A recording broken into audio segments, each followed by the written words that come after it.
Hello everyone, and I'm Henry. Welcome to the FPS Defense channel. This is a new YouTube channel that I have started dedicated to knowledge and awareness of less lethal self-defense options. Primarily we use modified paintball markers, and we shoot less lethal riot style rounds, high impact kinetic impact rounds. Most of my markers are CO2 driven. And there's a lot of info that I learned along the way, a lot of ways to modify your markers, a lot of problems I've learned to solve. And that's what I'm here for, to share with you what I've learned along the way. There's several reasons why people may consider less lethal firearms as opposed to traditional gunpowder fired weapons. You may have some legal issues hindering you from getting conventional firearms. People in your household may not necessarily be comfortable having live firearms in the house. Or maybe you just opposed to actually taking someone's life, but if you have a burglar or intruder, you definitely want them to have to seek serious medical attention for breaching your doorway. So less lethal firearms are a great alternative to live fire ammo. It's really the next best thing. A lot of them are very aggressive looking. They're loud like firearms, and they pack a punch, and I would seriously hate to be on the receiving end of a lot of the markers. So I'm not going to get into a lot of details in this video. It's basically just an introduction on what I plan to do.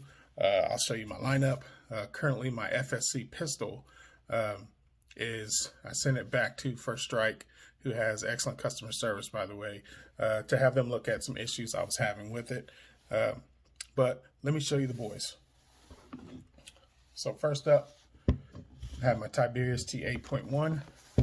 In my opinion, if you're going to have one less lethal marker, this is the one you're going to want to have. As you see, I have a Olight Balder Mini. It is a 600 lumen tack light green laser combo. It has a stock barrel, which is fine, because without this, with my T8.1s, I have shot with the iron sights very reliably, very accurately.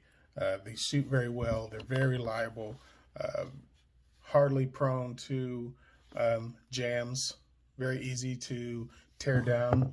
The trigger mechanism can be a little bit of a pain, the way the spring is set up in there, but other than that, everything is pretty straightforward. This is the predecessor to the FSC and the TCP, which are very popular markers now. These are increasingly difficult to find, so if you find one of these on eBay or one of the paintball stores, jump on it ASAP, because like I said, this is the one to have with very few modifications and just some turns to the velocity screw.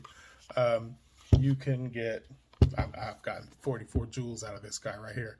And to give you a little perspective about that, law enforcement, their markers, joules is a measurement of muzzle energy, but law enforcement, their riot weapons shoot at 16 to 19 joules, and they shoot 3 to 4 gram riot balls.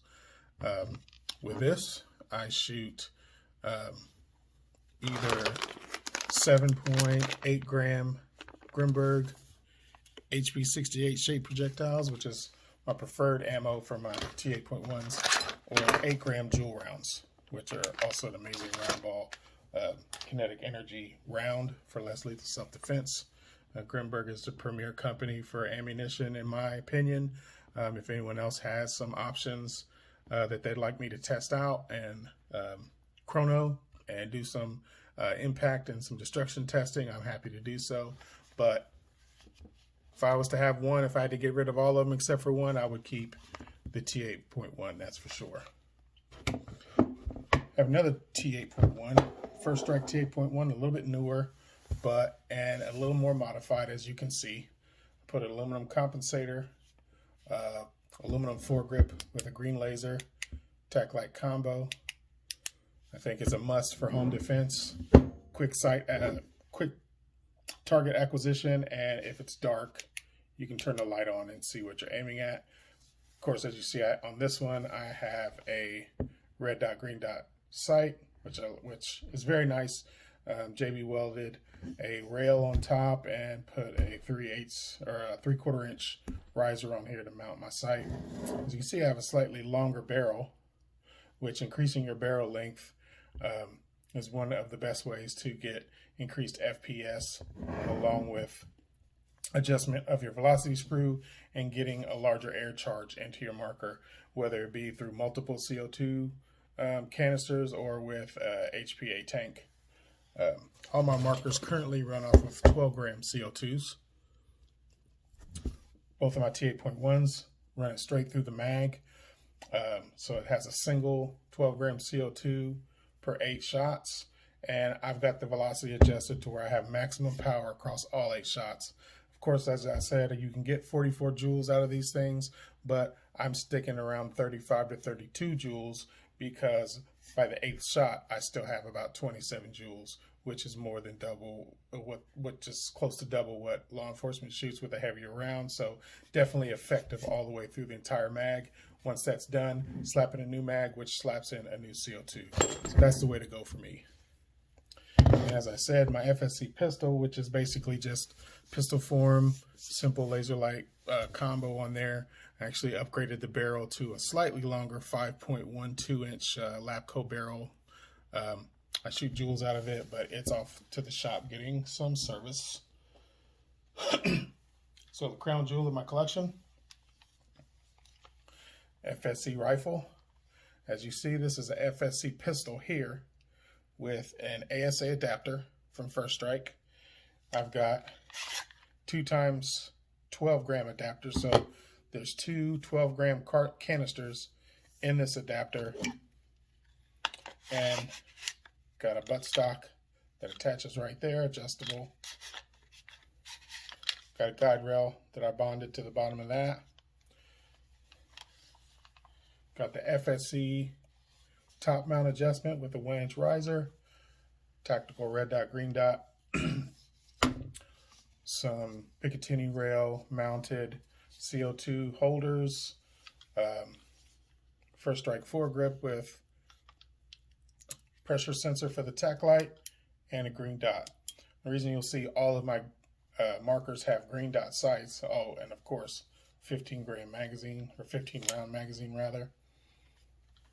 The reason that I have green dots on all of my sights is because I highly recommend getting a bore sizer, and I believe it's a must to get the opposite color of what you have. So if you have all red dots, you're going to want a green dot bore sighter, but since I have all green, which I prefer, I've got a red dot bore sighter. So that way you can see contrast when you're sighting in your lasers and your optics and whatnot. This is a must if you're going to run. If you're going to run iron sights, you don't necessarily need this so much, but if you're going to run different kind of optics, if you're going to run lasers, you're definitely going to want those optics to be sighted in, and there's no better way than to get a bore sighter. Also, a must is a chronograph. In order to find out where your marker is most efficient, if you want to go for the highest FPS you can get or stay within safe range to where you're not damaging your marker internals, or if you want to find out what's the maximum joules you can get across your entire magazine, you're going to definitely need this. You're going to want to know what you're doing and when you're doing it.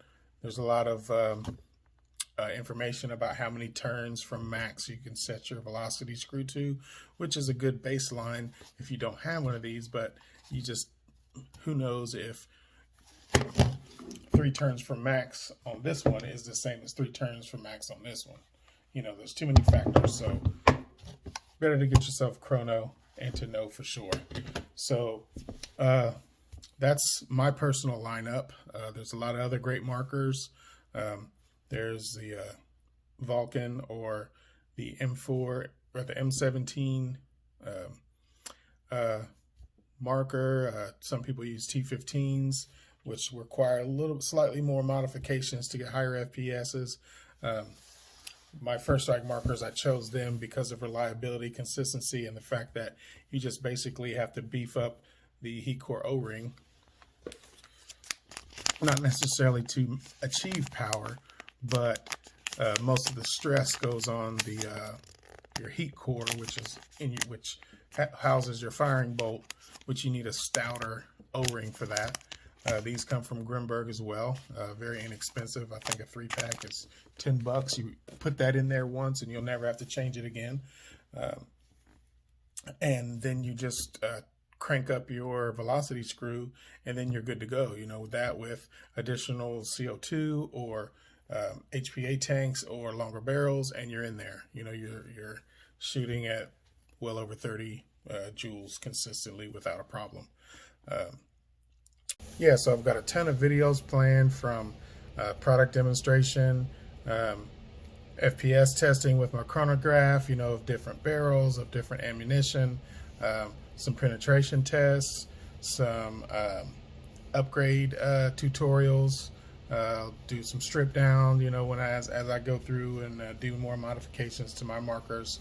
I'll upload videos to that, videos on where to find a lot of this great stuff, what to steer clear from, you know, just try to answer as many questions as I had when I got started in less lethal self-defense, and try to show you some cool stuff along the way.